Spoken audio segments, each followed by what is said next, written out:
Timber battens must be fixed to the building with spacers of no more than 600mm between the centres. This may have to be decreased in areas of high wind loading. The battens used must be the correct size, and there must be a free airflow cavity of a minimum of 20mm at the rear of the planks. A gap for ventilation is required here, here and here. A minimum gap of 150mm is required from the ground level to the bottom of the battens.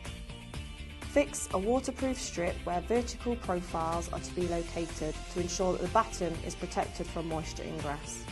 Fit perforated closures along the bottom of the battens, below window sills, above window heads and along the soffit line.